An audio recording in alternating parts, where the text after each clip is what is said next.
কেমন লাগতেছে আমাকে এখন তোমার? আপনাকে না অনেক বেশি হট লাগতেছে। যেটা খেয়েছো ওটা খেলে এমনিতেই হট লাগবে, কিন্তু তোমার মাঝে কেমন লাগতেছে সেটা বলো। জানি না কেমন লাগতেছে, তবে খুব নেশা কাজ করতেছে। তাই? এমনটা আগে কখনো হয়েছে? না না, এমনটা কখনো হয়নি, কিন্তু কেন হচ্ছে বলুন তো? এটা একটা নেশার ওষুধ ছিল, যেটা খেলে আদর করতে ইচ্ছে করে। কিন্তু আমার এমনটা হচ্ছে কেন? আমি তো এমন কিছু খাইনি। আমি তোমাকে খাইয়ে দিয়েছি, মনে আছে? একটু আগে তুমি ড্রিঙ্কস করেছিলে, ড্রিঙ্কসের সাথে তুমি একটা নেশার ওষুধ খেয়েছো। কিন্তু আপনি কেন খাইয়েছেন? আমার ভিতরে কেমন কেমন যেন লাগতেছে। এমনটা আগে কখনো হয়নি। আপনি এমনটা কেন করতে গেলেন? আমি তো নিজেকে আটকে রাখতে পারতেছি না। কেন আটকে রাখতে পারতেছো না? কেমন লাগতেছে তোমার মধ্যে? কেমন লাগতেছে আপনি বুঝতে পারতেছেন না? আমার মধ্যে প্রচন্ড নেশা কাজ করতেছে, আমার আদর করতে ইচ্ছা করতেছে। এখন আমি কি করব? আদর করতে ইচ্ছে করলে আদর করবে, কি করবে মানে? কিন্তু কাকে? আমি তো কাউকে দেখতে পাচ্ছি না। প্লিজ, আপনি এমনটা কেন করলেন আমার সাথে? আমার তো এখন অনেক খারাপ লাগতেছে। আমার মনে হচ্ছে আমি শেষ হয়ে যাব।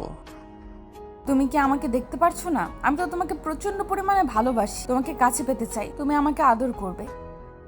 ম্যাডাম, আপনি এসব কি বলতেছেন? আপনি তো আমার অফিসের ম্যাডাম, আপনার সাথে এগুলো হয় নাকি? আমি এগুলো করতে পারবো না। প্লিজ, আপনি এমন কিছু করতে বলবেন না। কেন করতে পারবে না? কিসের জন্য পারবে না? আমি তো তোমাকে ভালোবাসি। নাকি আমি দেখতে খারাপ? আমার ফিগারটা কি খারাপ বলো, যেটা তুমি পছন্দ করো না? না, আপনি দেখতে অনেক সুন্দর। আপনাকে যে কেউ পেতে চাইবে, ভালোবাসতে চাইবে। তাহলে তুমি কেন করতে পারবে না? তুমি আমাকে ভালোবাসো, তাহলে তোমার আমাকে ভালোবাসতে ইচ্ছে করে না? কাছে পেতে ইচ্ছে করে না? কিন্তু ম্যাডাম, এগুলো চাইলেও তো হবে না। আপনি তো আমার অফিসের বস। আপনার সাথে এগুলো করলে আপনি আমার চাকরিটা খেয়ে নেবেন। প্লিজ, আপনি হয়তো আমাকে মায়াতে ফেলে কিছু একটা করতে চাইছেন। আমি জানি যে আপনি আমাকে পছন্দ করেন না। আপনি আমাকে অফিস থেকে তাড়িয়ে দেওয়ার জন্য এরকম একটা নাটক করতে চাইছেন, তাই তো? এগুলো যদি করতে নাই পারবে, তাহলে আমার উপর শুয়ে আছো কেন? উঠে যাও, দেখি তুমি কি করে চলে যেতে পারো। ঈশানের মধ্যে প্রচন্ড পরিমাণে নেশা কাজ করতেছে, কিন্তু ঈশান না চাইলেও কেন জানি মায়ার ওপর থেকে উঠতে পারতেছে না। মায়ার মায়াবতী চোখের দিকে তাকিয়ে একদম ডুবে গেছে। ঈশান এবার নিজেকে ছাড়িয়ে নেওয়ার চেষ্টা করলে মায়া ঈশানের শার্টের কলার ধরে ওকে টেনে ধরলো আর বলতে লাগলো, ঢং করো না তো। তুমি এদিকে ওদিকে যে কার সাথে উল্টাপাল্টা কিছু করে ফেলবে তার ঠিক নেই। তার থেকে না হয় তুমি আমাকে আদর করো। আমি কথা দিচ্ছি, আমি তোমার সাথে যতই রাগ দেখাই না কেন, এসব বাইরে কাউকে বলবো না। কিন্তু কেন? আপনি তো আমাকে ভালোবাসেন না। আমাদের বিয়ে হয়নি, বিয়ের আগে এসব করা ঠিক না, আপনি জানেন না?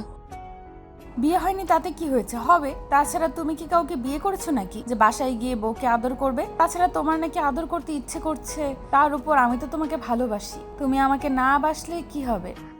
আপনারও আমার মতো ইচ্ছা করছে নাকি? আপনি তো আমাকে আদর করতে দিবেন না। আপনি শুধু শুধু মিথ্যা বলতেছেন। কেন এমন করতেছেন বলেন? আমি আপনার সাথে এমন কিছু করলে আমি জানি আপনি আমাকে চাকরি থেকে বের করে দিবেন, তাই না? আরে বাবা, এমনটা কেন হবে? তুমি তো শোনোনি, তুমি আমাকে একটুও বোঝার চেষ্টা করো না। তুমি জানো আমি তোমার উপর সব সময় রাগারাগি মান অভিমান কেন করি? সব সময় তোমাকে মেয়েদের থেকে দূরে রাখার চেষ্টা কেন করি? এত কেয়ারিং কেন দেখাই বলো? কারণ ম্যাডাম, আপনি আমাকে পছন্দ করেন না, সহ্য করতে পারেন না। অন্য কোনো মেয়ের সাথে দেখলে জেলাস ফিল করেন, ওই জন্য। একটা মেয়ে একটা ছেলেকে অন্য মেয়ের সাথে দেখে জেলাস ফিল কখন করে তুমি জানো না? হ্যাঁ জানি। কাউকে ভালোবাসলে, অনেক বেশি পছন্দ করলে, নিজের জীবনের থেকে বেশি ভালোবাসলে এমনটা করে। তাহলে কি আপনি? হ্যাঁ, আমি তোমাকে প্রচন্ড পরিমাণে ভালোবাসি, থাকতে পারবো না তোমাকে ছাড়া। তোমাকে অনেক বোঝানোর চেষ্টা করেছি। তোমার সাথে রাগারাগি এই জন্যই করি যেন তুমি অন্য মেয়েগুলোর সাথে কথা বলার সময় সুযোগ না পাও। ম্যাডাম, ওই জন্যই কি আপনি সবসময় আমাকে চোখে চোখে রাখেন? বাসায় যাওয়ার পরও আমার সাথে এরকম রাগারাগি করেন? আমি কোথায় কি করি খোঁজ খবর রাখার চেষ্টা করেন? হ্যাঁ, ওই জন্যই তোমাকে ভালোবাসি, কিন্তু তুমি সেটা বুঝতে পারো না। তুমি আমার ভালোবাসাটা বোঝার চেষ্টাই করো না। ঈশান, আমি কি দেখতে খারাপ বলো? আমাকে কি একটুও ভালোবাসা যায় না বলো? ম্যাডাম, আপনি মন খারাপ করবেন না। আমি তো বলতেছি আপনি দেখতে অনেক সুন্দর। যে কোনো ছেলে দেখলে মাথা নষ্ট হয়ে যাবে, আপনাকে আদর করতে চাইবে। তাহলে তোমার ইচ্ছা করতেছে না? তোমাকে তো আমি নেশার ওষুধ খাইয়ে দিয়েছি, তাহলে তুমি আমাকে আদর করতে পারতেছো না কেন? আসলেই ঈশান মায়া ম্যাডামের থেকে অনেক নিজেকে আটকে রাখার চেষ্টা করতেছে, কিন্তু মায়া ম্যাডাম আজকে নিজের মায়ায় ঈশানকে আটকে ফেলেছে আর এমন একটা নেশার ওষুধ ওকে খাইয়ে দিয়েছে যার জন্য ঈশান চাইলেও দূরে সরে যেতে পারছে না। ঈশান কেন জানি নিজেকে আটকে রাখতে পারতেছে না। মায়ার মায়াবী ঠোঁট জোড়া দেখে নিজেকে একদম পাগল পাগল মনে হচ্ছে এই বুঝি ওকে আদর করে দিলে অনেক বেশি ভালো লাগতো, কিন্তু তারপরও নিজেকে আটকে রাখার চেষ্টা করছে। আপনারা হয়তো ওদের কথাতে এতক্ষণে বুঝে গেছেন ওদের মাঝে কেমন সম্পর্ক। ঈশান মায়ার অফিসের কলিগ। ঈশান প্রথম যেদিন মায়াকে দেখেছিল সেদিন ওর প্রেমে পড়ে গিয়েছিল। তারপর যখন জানতে পারে এটা অফিসের বসের মেয়ে আর ওদের বর্তমান এমডি, তখন ঈশান এর থেকে দূরে সরে থাকার চেষ্টা করেছিল, কিন্তু লুকিয়ে লুকিয়ে দূর থেকে ম্যাডামকে দেখতো। আর মায়া ম্যাডামের চোখ জোড়া এত বেশি মায়াবী ছিল যার জন্য ঈশান ওনার থেকে দূরে থাকতে পারতো না। আর মায়া যখন বুঝতে পারে যে ঈশান অনেক ভালোবাসে, তার আগে থেকে ঈশান ওনার থেকে দূরে থেকে থাকার চেষ্টা করে নিজের অবস্থানের কথা ভেবে। আর মায়া ম্যাডাম সবসময় ঈশানের ওর রাগারাগি করে, তাই দূরে সরে যাওয়ার চেষ্টা করে। আর মায়া যবে থেকে জানতে পেরেছে ঈশান ওকে ভালোবাসে, তবে থেকে ওকে নিয়ে ভাবতো। আর ভাবতে ভাবতে একটা সময় এত বেশি ভালোবেসে ফেলেছে, তাই নিজেও বুঝে যায় ঈশানের ছাড়া থাকা কষ্টকর ওর জন্য। তাই ঈশানকে বোঝানোর জন্য চেষ্টা করছিল। প্রথমে মায়া নিজের ইগো আর অবস্থানের কথা ভেবে থেকে দূরে সরে থাকার চেষ্টা করলেও পরে আর সেটা সম্ভবও হচ্ছিল না, কারণ ঈশান যখনই অন্য মেয়েগুলোর সাথে কথা বলতো তখনই মায়ার প্রচন্ড পরিমাণে খারাপ লাগতো, ওর সাথে রাগারাগি করতো, অভিমান করত, যার জন্য ঈশান অনেক ভয় পেয়ে সবসময় অফিসের কাজে মনোযোগ দিত। কিন্তু এর মাঝে মায়া অনেকবার বোঝানোর চেষ্টা করে পারেনি। ঈশানকে যতবার অন্য মেয়েগুলোর সাথে দেখেছে ততবার মায়া কান্নাকাটি করেছে।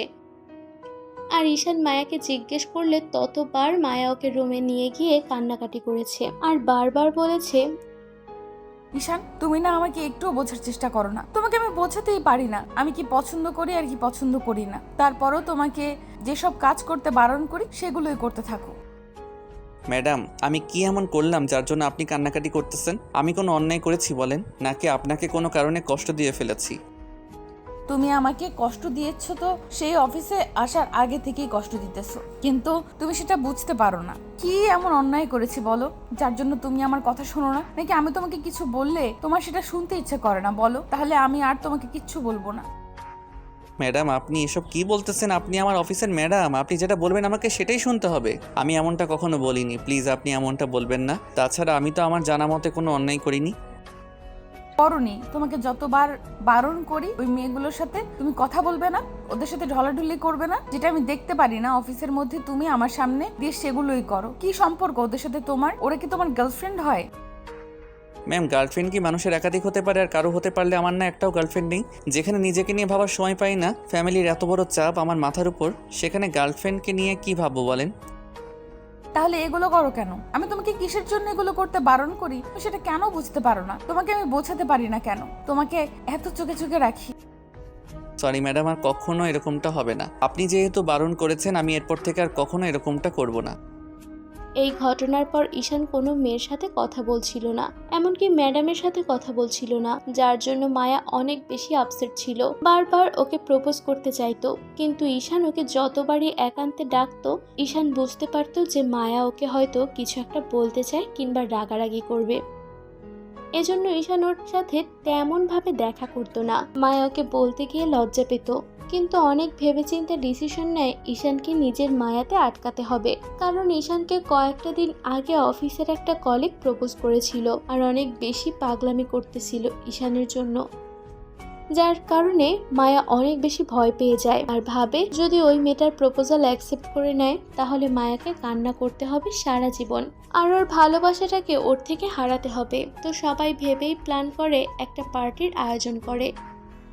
তারপর মায়ার বাসায় সেদিন কেউ ছিল না, ওর আব্বু আম্মু দেশের বাইরে চলে গিয়েছিল বলে মায়া ওর ফ্রেন্ডের সাথে প্ল্যান করে একটা পার্টির আয়োজন করে। তারপর মায়া ঈশানকে ড্রিঙ্কস করিয়ে দেয় আর ড্রিঙ্কসের সাথে নেশার ওষুধ খাইয়েছিল, যার জন্য ঈশানের মাঝে প্রচন্ড পরিমাণে নেশা কাজ করতেছিল। তারপর ঈশান মাথা ঘুরে পড়ে যেতে গেলে মায়া ওকে নিয়ে একটা রুমে যায় আর তারপর যখনই ঈশানকে শুইয়ে দিতে যাবে তখন ঈশানকে নিয়ে বেডের ওপর পড়ে যায় ইচ্ছা করে। তখন ঈশান গিয়ে ওর ওপরে পড়ে। তারপর মায়া ঈশানকে কি কথাগুলো বলল সেটা তো আপনারা জানতেনই পারলেন।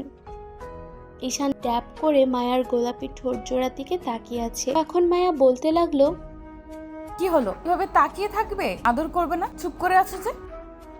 না মানে ম্যাডাম, এটা করা ঠিক হবে বলেন? আমি তো আপনাকে ভালোবাসি না, তার উপর আপনি অফিসের বস। আপনার সাথে এসব কিছু করলে আপনি তো প্রেগনেন্ট হয়ে যাবেন। তারপর বিয়ের আগে এমন কিছু হলে তো সবাই আপনাকে অনেক ভুল বুঝবে। আমি তো চাই তোমার বাবুর আম্মু হয়ে যেতে। আর তাছাড়া বিয়ে হয়নি তাতে কি হয়েছে? একটা সময় তো আমাদের বিয়ে হবে। আজকে না হয় তুমি আমাকে বিয়ে করে নেবে, আর না হলে তুমি আমাকে আগে আদর দাও, পরে আমরা এখান থেকে গিয়ে বিয়ে করে নেব, কেমন?